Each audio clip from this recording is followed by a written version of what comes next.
Bob and Carol. It is wonderful to see you back here. I'm thrilled that you have made the choice to divorce collaboratively. I'm sure that it was not an easy decision to come together, and I am so glad that you did. So I got the sense from your respective intake paperwork, which I really appreciate you getting back to me before our meeting today, that your children are incredibly important to you. And so I would love to start off this meeting learning a little bit more about them. Yeah, Sam and Sarah are phenomenal kids. They are probably the greatest thing we've ever done. They've been acting out. They're not doing so great right now since things have kind of started to become more strained at home with their mother. I do believe it's because they haven't had as much church in their life recently. Carol refuses to take them at this point in time. And I think that not having that connection anymore has really caused some disturbance for them. But other Okay. than that, they're truly wonderful. Okay. Thank you, Bob. Carol, can you tell me a little bit about your kids, what you see going on with them? Well, I second that our children are our world. They're our most important creation. And I deny Bob's statement that that they need to connect with the church. That's not what they need. What they need is to be in a peaceful environment. And they can't be in a peaceful environment when Bob's male toxic energy is just all over the house all the time.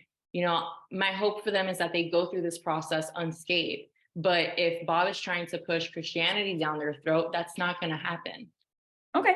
So, I'm hearing a difference of opinion regarding sources for the behavior you're seeing right now. But Carol, you did say a word that I think is important for us all to remember, which you said is unscathed. And you would like for your children to come through this process with relatively little harm. And Bob, I got a similar sense from you that, you care about your children. They're so important to you. And ultimately you want to protect them. And what I would very much encourage you both to remember as we move through this process is the relative harm is very much within your control. So the research shows that the level of conflict between parents is what impacts children, whether that's in your marriage or following it. So as we work together inside of this process of collaborative divorce, I will be working with you to improve those communication skills, to improve co-parenting skills, which will hopefully equip you both to continue to make decisions together in a way that is conflict-free so that your children can continue to thrive. So anytime you start to feel heated, I would recommend coming back to that critical desire about your children. But I appreciate you both being so transparent about how you're feeling right now. So another question that I did want to ask you, and again, some of these are going to feel very familiar to what was on the intake paperwork, but I'd like to provide a little more color. I want to hear it from you because paper is kind of a static medium. So could you tell me a little bit more about how you came to decide that divorce was the best option for your family? When we saw you last time, there was a little ambivalence. You guys seemed like this was the track you wanted to take, but how did you ultimately arrive here? And what is it about the collaborative divorce process that was the most attractive to you? Like we told you when we first met, we can't communicate, we can't agree. We are so different at this point. But the one thing that we come together on is like, we want our kids to be okay. So this process from what it was described as seemed to be like the one that brought us closer to our children being okay at the end of this. And ultimately, Carol and I not hating each other, which right now, I can't speak for Carol fully, but I know that I'm going in that direction if things continue as they are. Okay. I hear you, Bob. And divorce can be an incredibly, emotionally challenging process. The feelings that you're feeling are not uncommon. But as you said, holding tight to that desire to keep your children safe, I think is going to be critical for you. And remembering that even though you're reorganizing the dynamic in your marriage, you both will still be responsible for co-parenting together. So the question becomes, how can we equip you best to do that in a way that allows for you, to be in the same room as your spouse at marriages or graduations or other big life events. And I know that can sound overwhelming right now, but we will move towards that. process. Carol, can I get your voice in this a little bit? I would love to hear from you as well. Thank you for taking my voice into consideration. It so often is ignored. Well, Bob and I, we no longer see eye to eye on issues at the home. What really hurts me, and I hate to admit this with him here, is that he doesn't think I'm the same woman that he married. And, he doesn't respect the woman that I'm becoming. In love and in marriage, I thought that we were supposed to stick by each other through everything and anything. And it's clear that Bob is not sticking through with this. She's not who I agreed to marry, as she just stated. So I haven't gone backwards on any agreement. I agreed to marry who I married. Carol is no longer who I married. We need to figure out something else. I don't understand the confusion.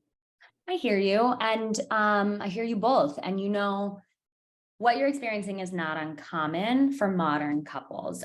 There's some wonderful literature I'd be happy to send you kind of on the origins of modern divorce and the ways in which, with increased life expectancy and also the ability to choose our partners from a place of love rather than something like socioeconomic advantage or political alliance, which was more traditional, back in the day. It's a changing landscape. And as our partners grow and become different people over the course of 10, 15, 20, 30 years, which was not, necessarily the through line of marriage when the life expectancy was shorter, this is not uncommon. This grappling with divergent desires and how to continue to stay tethered to a person you chose, but who has evolved over time, which is a natural part of the human experience. So I just want you to know that this is not an uncommon experience either. And I am so pleased that you've both chosen to part ways in a way that will do the best it can to protect your family unit. And that would be this collaborative divorce process. So I'm hearing that there's a lot of conflict between you, which again is normal when we reach this kind of impasse inside of marriage. Can you help me to better understand what conflict looks like between the two of you, so that I can be better equipped, to help you navigate through it when these moments arise throughout this process? Yeah, Sienna, I'm just gonna make it easy for you. I'm a dick no matter what. There's a question, I give an answer, I'm a dick. I don't agree, I'm a dick. There's no conflict resolution. There's no like even approaching the conflict. I'm just a dick. Okay, so Bob, I just want to make sure that I'm getting this correctly from you. You have the feeling that you end up being the dick no matter what happens. Not that you feel like you're one, you feel like you're being misrepresented, I would imagine.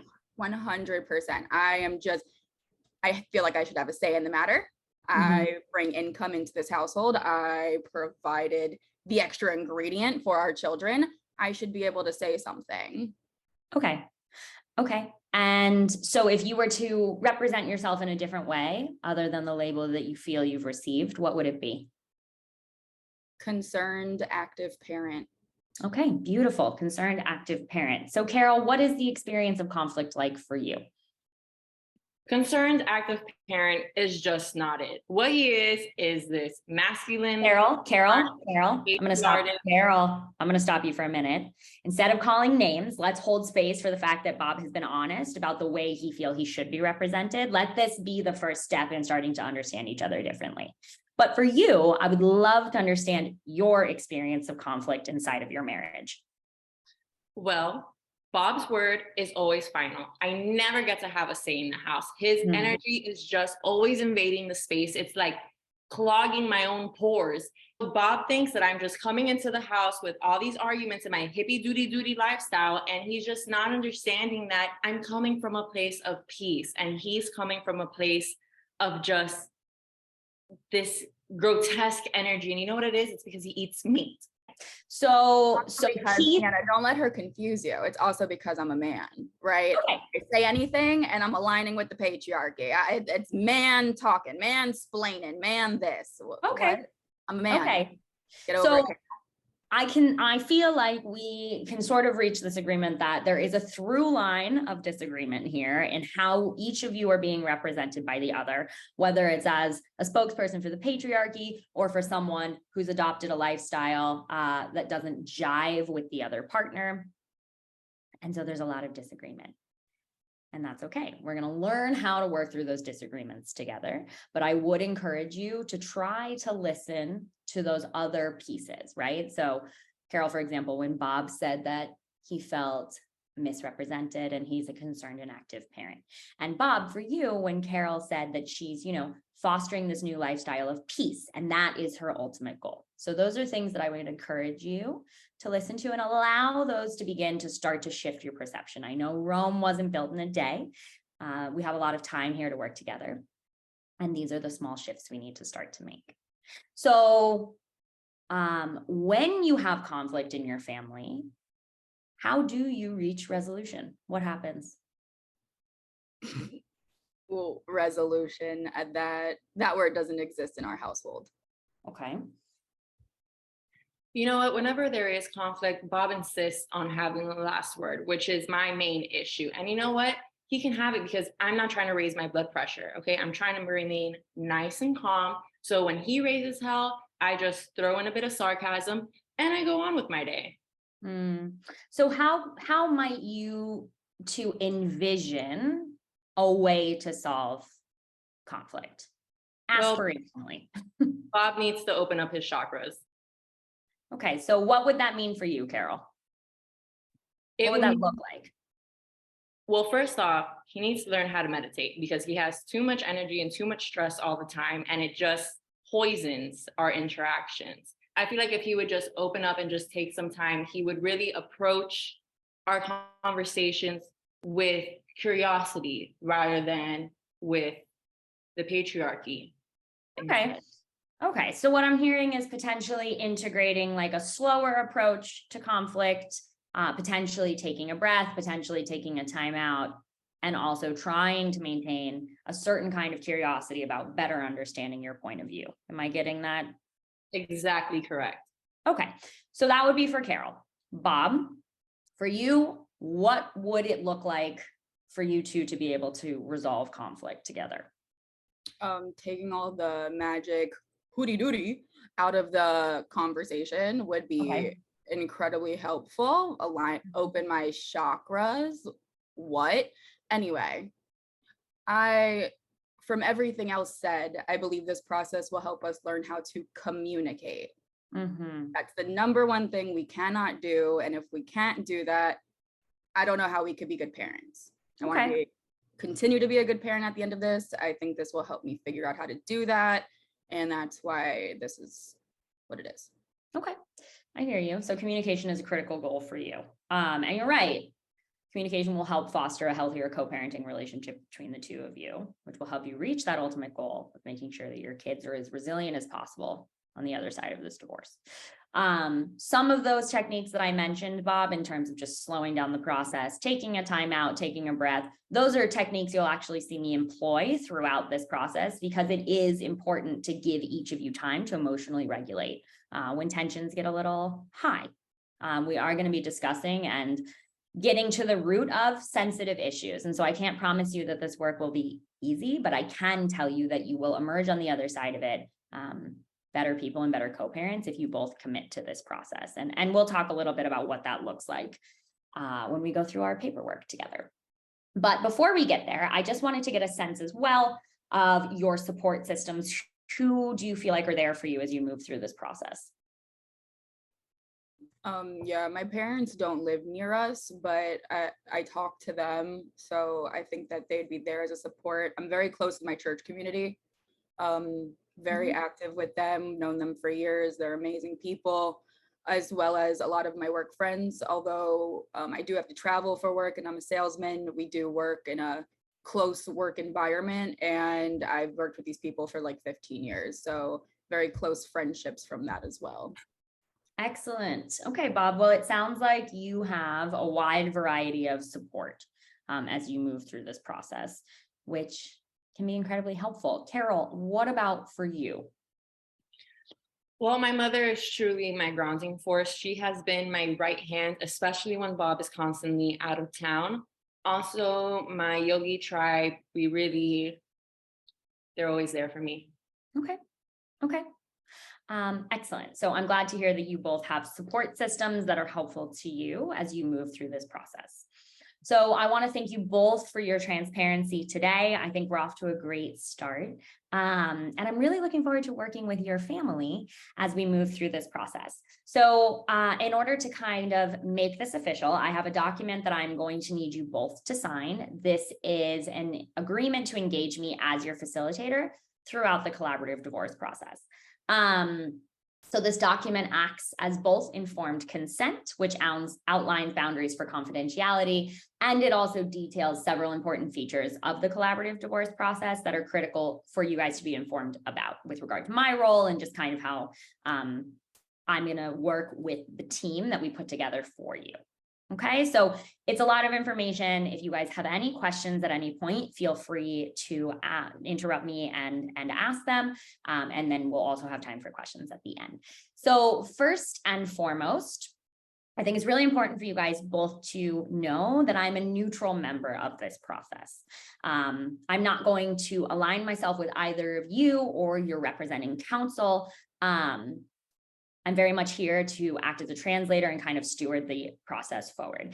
If you ever feel as though my neutrality has come into question, I would invite you to bring that to my attention. I never want either of you to feel siloed by this process.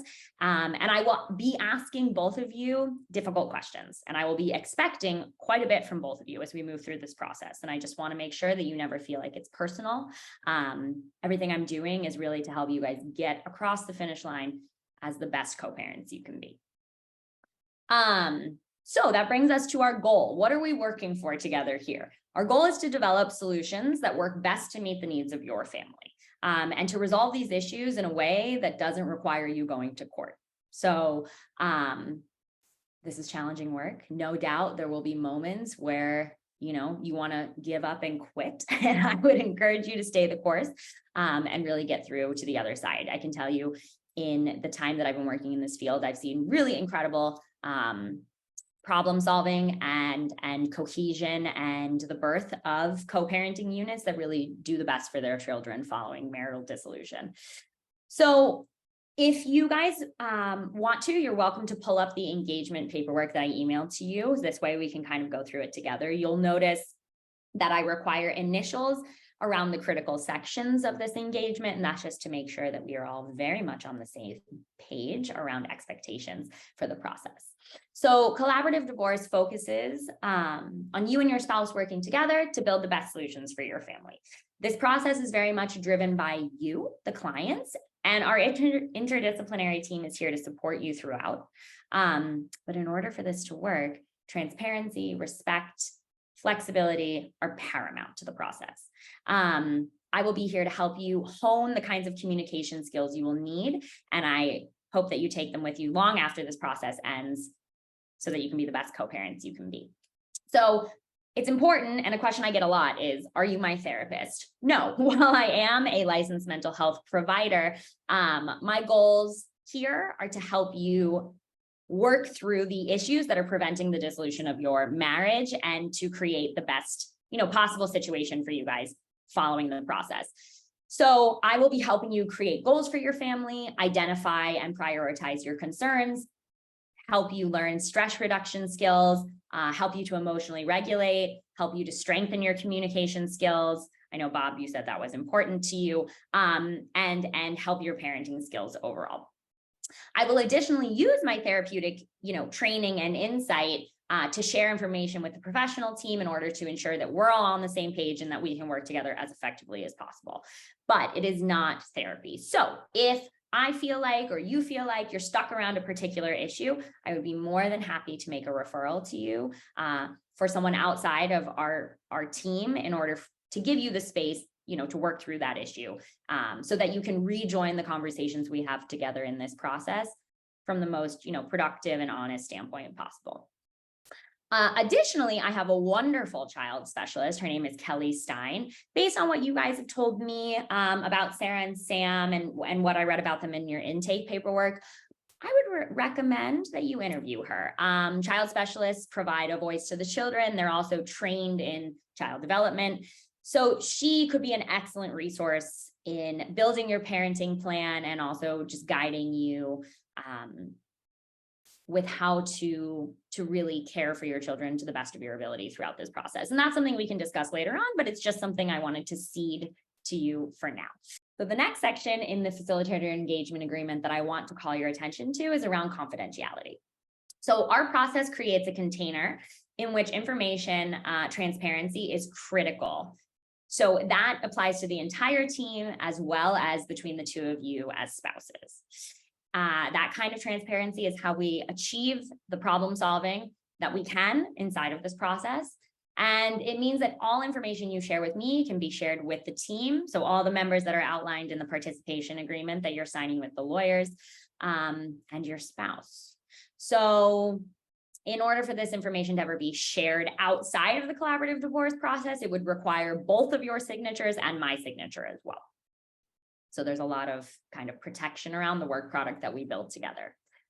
So here's an important piece. If you specifically instruct me not to reveal something and you want that information held in confidence, you and I will need to sit down and discuss an agreeable resolution. If I determine that the information you've shared with me is important to the process, in other words, it's information that your spouse would need to make an informed decision about an issue in dispute, I'm going to advise you to disclose that information. If you still are not interested in disclosing the information, I may need to withdraw from the process, and that could result in termination of the collaborative process altogether. That's a super important piece. Do you guys have any questions about that?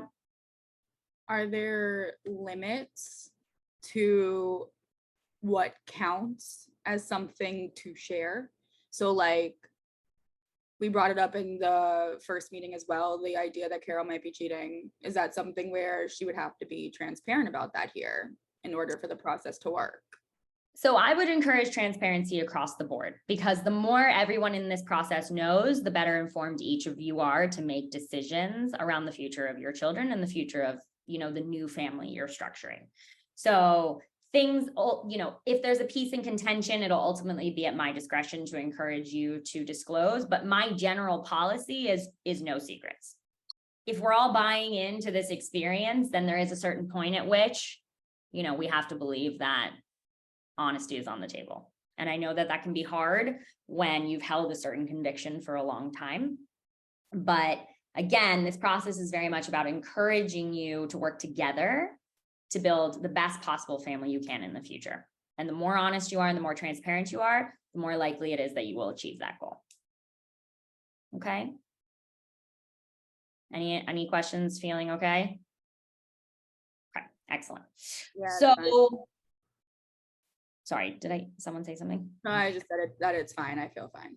Okay, perfect. So in terms of withdrawal, a professional can withdraw from the team at any point if they feel like they're, inside of a situation that would impede the overall process. You can also withdraw from the process at any time. However, if you choose to do so, it is very important for you to remember that none of your representing counsel, none of the professionals on the team, and none of the work product that we create together can go with you into the next process. That's especially true if you plan to move into a litigative space.